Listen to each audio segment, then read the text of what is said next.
Interview complete हो गए थे, उसी दिन से इंतज़ार स्टार्ट हो गया था रिज़ल्ट का कि आज शाम को आ जाए, कल आ जाए, परसों आ जाए। 2-4-5 दिन लगे, बट देर से आए दुरुस्त आए। थोड़ा लेट ज़रूर हुआ रिज़ल्ट, बट अच्छा रिज़ल्ट आया।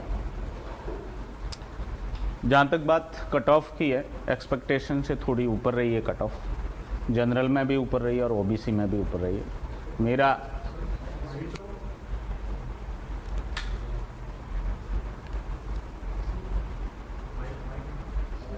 चालू है, मेरा सुनना आ रही है आवाज़ मेरी? ठीक है। तो मेरा आइडिया ओबीसी की कट ऑफ का 180 का था और कट ऑफ 182 पॉइंट समथिंग कुछ रही है। और जनरल का मेरा जो आइडिया है वो 185 का था, वो 190 पॉइंट समथिंग, मतलब 190 गई है 225 में से। तो आज तक की सबसे हाईएस्ट कट ऑफ है वो जेएलओ की। फिर भी मेहनत करने वाले जो बच्चे थे, बहुत सारे स्टूडेंट्स जो आप लोगों के साथ ही पढ़ रहे थे, लाइक ये दीपिका पढ़ रही थी आप लोगों के साथ, ये अमित आप लोगों के साथ ही है, वो जेएलओ के टाइम ही ज्वाइन किया था इन्होंने, आपके साथ ही पढ़ रहा था। ये वैभव हमारा क्लासरूम का स्टूडेंट ही है, बट अभी इन दिनों रेगुलर नहीं था, कोरोना के टाइम है वो कंटिन्यू की थी क्लासेर, उसके बाद ऑनलाइन कोर्स ले रखा था, टेस्ट सीरीज़ वगैरह प्रॉपर अपने है वो टच में था। ये मोहम्मद उजैर भी ये जेएलओ की टेस्ट सीरीज़ के टाइम अपने कॉन्टैक्ट में आए और टेस्ट सीरीज़ ली, उसके बाद इंटरव्यू गाइडेंस अपने यहाँ से लिया। तो मैक्सिमम जो बच्चे थे, लगभग 240 लोगों ने इंटरव्यू दिया था अपने यहाँ से वो प्रिपरेशन करके, और उसमें से जो है 80 स्टूडेंट लमसम जो है वो फाइनली सेलेक्ट हुए। हर तीसरा स्टूडेंट है वो सेलेक्ट हुआ है, और उन 80 में से एक मैं भी हूँ।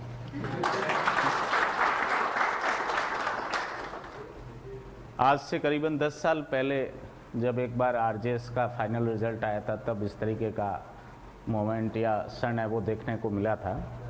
और कई वर्षों बाद इस बार हिम्मत जुटाई थी परीक्षा देने की। ओवरेज हो रहे हैं, मन का एक बार और भाग्य आजमा देते हैं एग्ज़ाम के अंदर। एग्ज़ाम दिया, प्रीलिम्स, लॉ के सारे पेपर ठीक है, मैं रूटीन में पढ़ाता रहता हूँ इसलिए ज़्यादा दिक्कत नहीं थी, ठीक हो गए। हिंदी अंग्रेजी प्रॉपर टाइम नहीं दे पाए, 15 से 20 दिन की जो लिमिटेड मेरी तैयारी थी उसमें मैं 35+ मार्क्स लेके आ गया, नेगेटिव मार्किंग के बावजूद भी।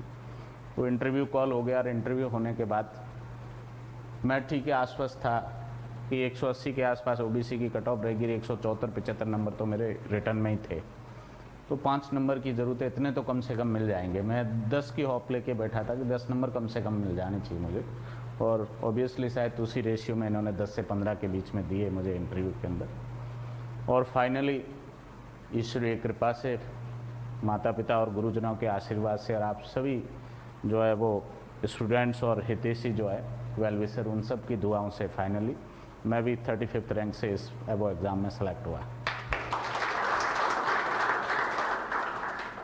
सिलेक्शन होता है चाहे किसी भी है वो पद पे हो। हालांकि मैंने जीवन में 4 ही इंटरव्यू दिए, 3 जुडिशरी के दिया, चौथा ये जेएलओ दिया था।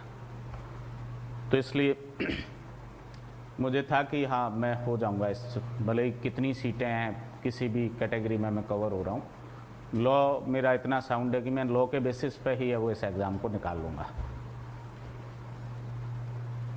दूसरे स्टूडेंट्स की बात करें तो उन्होंने प्रॉपर मेहनत भी की है, क्लास में भी पढ़ा है, उसके अलावा अपने सेल्फ है वो एफर्ट्स है वो लगाए उन्होंने बार बार बैरक, क्योंकि ये exam lump sum barrack based exam था, तो बैरक बार बार पढ़े इन्होंने, इंडेक्स अच्छे से है वो तैयार किए, केस लॉज है वो तैयार किए, जो है वो इनके पास मटेरियल उपलब्ध था, जो वो बुक्स थी या टेस्ट सीरीज़ में जो क्वेश्चंस इन्होंने वो केस लॉज से रिलेटेड जो पढ़े उन सबको तैयार किया।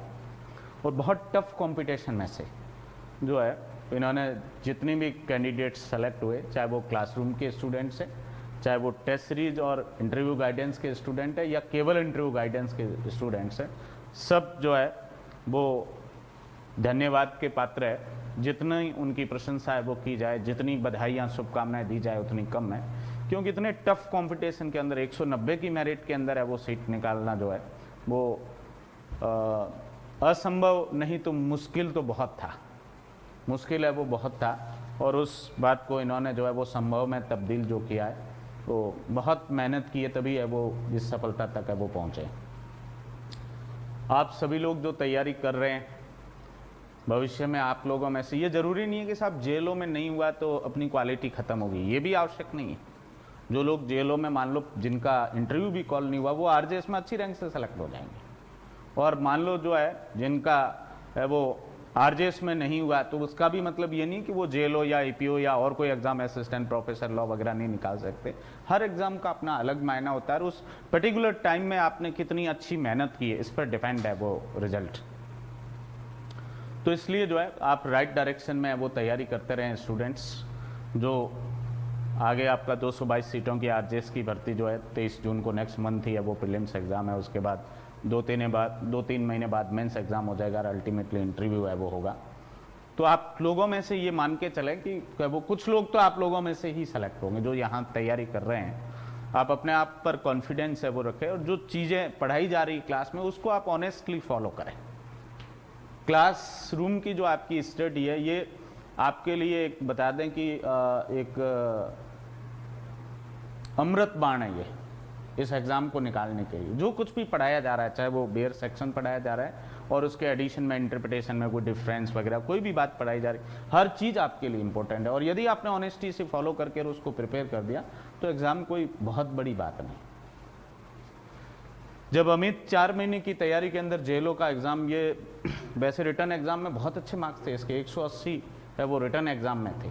4 महीने की तैयारी के अंदर 180 है वो नंबर है वो ला सकता है, तो आप लोग भी ला सकते हैं। आप लोग भी जो है इसी रेशियो में यदि मेहनत है वो की जाए तो आप लोग भी ला सकते हैं। वैभव के 179 है वो मार्क्स थे रिटर्न एग्ज़ाम के अंदर, उजैर के 178 है वो मार्क्स थे वो ऑब्जेक्टिव है वो पेपर के अंदर। तो ये सब जो है वो मेरे से पढ़ के भी मेरे से बेटर है वो कर रहे थे, तो ये इनकी मेहनत का परिणाम है। यदि आप भी जो है, ऐसी कोई चीज़ नहीं है वो थी, ये वैसे कैंडिडेट खुद बताएंगे आप लोगों को कि उन्होंने कुछ ऐसा पाया क्या पेपर में जो क्लास में नहीं पढ़ाया गया।